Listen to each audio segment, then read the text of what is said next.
Doctor Babasaheb आंबेडकरांनी दिलेली राज्यघटना त्याची झालेली अंमलबजावणी म्हणून आजचा दिवस आपण प्रजासत्ताक दिन म्हणून अत्यंत जल्लोषात उत्साहामध्ये प्रत्येक भारतीय हा साजरा करत असतो।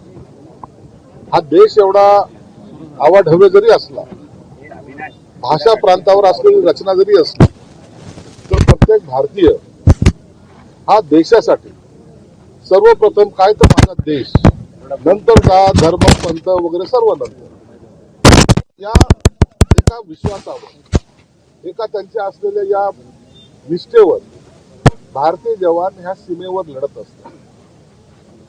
म्हणून आज मी सर्व भारतीयांना, जिल्ह्यातील सर्व नागरिकांना या प्रजासत्ताक दिनाच्या शुभेच्छा देतो। काल गणेश नाईक असं म्हणाले की पक्षानं परवानगी जर दिली तर त्यांचं सातत्याने असं बोलतायत, ठाण्यातून नामोनिशाण मिटवून टाकेल। गणेश नाईक जे काही सातत्याने बोलतायत, डायरेक्ट नाव घेणं त्यांना कदाचित अवघड जात असेल, परंतु एक निश्चित सांगतो, वारंवार चॅलेंज करायचा जर प्रयत्न केला तर आम्ही पण शांत बसणार नाही, एवढं त्याने ध्यानात घ्यावं। जिल्हा परिषदेच्या निवडणुका बंडखोर उभे आहेत 10-12, त्यांच्याकडनं 15-17 उभे आहेत, त्यांच्याकडे बी फॉर्म पण आहेत आणि युती पण झालेली आहे आपल्या जिल्ह्यात। जिल्ह्यामध्ये शिवसेना भाजपची युती निश्चित झालेली आहे, परंतु काही ठिकाणी जे काही बंडखोरांनी फॉर्म भरलेत, काही लोकांना आम्ही बी फॉर्म दिलेत, काही ठिकाणी भाजपने बी फॉर्म दिलेत। आज आणि उद्यापर्यंत त्यांना समजवण्याचा प्रयत्न करू। निश्चित काही लोक उमेदवारी अर्ज मागे घेतील अशी मला अपेक्षा आहे, आणि जर नाहीच घेतले तर काय कारवाई करायची किंवा काय रणनीती आखायची हे दोन्ही पक्षाचे नेते म्हणून ठरवतील, आणि याचा निर्णय उद्या दुपारून होईल। पण त्यांच्याकडे बी फॉर्म, त्यांनी एबी फॉर्म दिलेले आहेत, त्या ठिकाणी आम्ही एबी फॉर्म दिलेले आहेत। म्हणून आम्ही जर सामंजस्यपणाने जर होत असेल तर आम्ही मागे घेण्याचा प्रयत्न करू, नसतं त्या ठिकाणी ज्या ठिकाणी बी फॉर्म दिलेले त्या ठिकाणी मैत्रीपूर्ण लढत होती। धाराशिव मधला भाजपला, त्यामुळे पालकमंत्र्यांच्या समोर जवळपास 3 तास गोंधळ घातला सगळ्या शिवसैनिकांनी। धाराशिव मध्ये थोडा गोंधळ उडाल्याचा लक्षात आलेला आहे, त्या ठिकाणच्या शिवसैनिकांनी तक्रार केलेली आहे आणि त्याची दखल एकनाथ शिंदे साहेबांनी घेतली। एक महत्त्वाचं भगतसिंग कोश्यारी यांना पद्मभूषण जो पुरस्कार जाहीर झाला आहे, खरंच त्यांचं अभिनंदन केलं पाहिजे।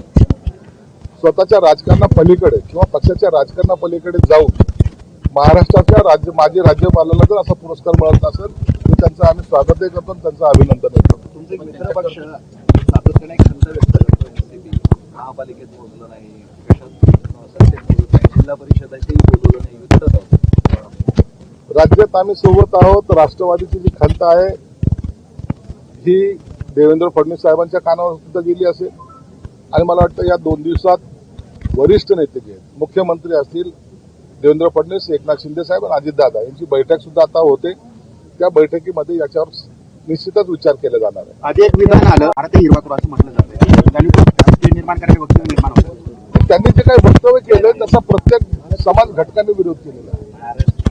अशा पद्धतीने वक्तव्य करून त्यांनी काय मिळवलंय किंवा त्यांची चाल काय ही लक्षात येते। हा देश पुन्हा एका जाती धर्माचा नाहीये, हा देश कोणा एका माणसाचा नाहीये। या देशाची संस्कृती जपायचं काम प्रत्येक भारतीय करतो, म्हणून त्यांनी केलेलं वक्तव्य मुसलमान समाजाला सुद्धा आवडलेले नाही, परंतु मस्ती आणि असलेली त्यांच्या असलेली गुरुमी ही आम्ही सर्वजण निश्चित काढू, त्याची चिंता आम्ही करत नाही। किती आव्हान द्यायची दे, एकदा जर रस्त्यावर आलो तर मग त्यांना पळती होईल, थोडी होईल। रस्त्यावर आलो तर म्हणजे काय अर्थ काय घ्यायचा आहे, पूर्वी असं झालं होतं की भाजपच्या नेत्यांनी सांगितलं होतं की जास्त मस्ती कराल तर वगैरे वगैरे, तर काय म्हणायचे?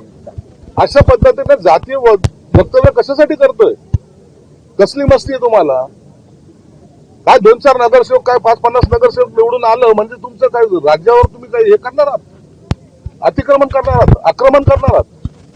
ही सर्व हैदराबादी चाल जी आहे ना, ती आता सर्व भारतीय किंवा आपल्या महाराष्ट्रात सर्व जनतेला कळालेली। असं वक्तव्य करून जाती धर्मामध्ये तेढ निर्माण तो करतोय, आणि हे तेढ निर्माण करणं म्हणजे जातीमध्ये संघर्ष पेटवणं, म्हणून त्याच्यासाठी प्रत्येकाने त्याचा विरोध केला पाहिजे। आणि म्हणून आम्ही तर निश्चित करू, परंतु संघर्ष करायची वेळ आली तर आम्ही संघर्षही करू। पण हे प्रकरण कायद्याच्या मध्ये कारण काय असं जर नुसतं आरोप प्रत्यारोप राहिले तर तिथं वाढणार. मुळामध्ये त्याची तक्रार केलेली आहे. जी नगरसेविका निवडून आली तिने माफीनामा सुद्धा दिला, परंतु तिथे जाऊन त्यांना तिला उचकवणं, त्या स्टेटमेंट पासून पुन्हा घुमजाव करणं, हे अशा पद्धतीने जे करायचा प्रयत्न करतायत की तू आता हे भडक विधान असंच राहू दे, हे जे काही दबाव तंत्र वापरायचा प्रयत्न करतात त्याचा आम्ही निषेध करतो. शरद पवार म्हणजे संभाजी भिडे काय म्हणतात ते वक्तव्य मी ऐकलेलं नाही, परंतु शरद पवारांचं निश्चित महाराष्ट्राने देशासाठी योगदान दिलेलं आहे. त्यांच्याबद्दल असं वक्तव्य करणं सुद्धा योग्य नाही. ठीक आहे, थँक्यू.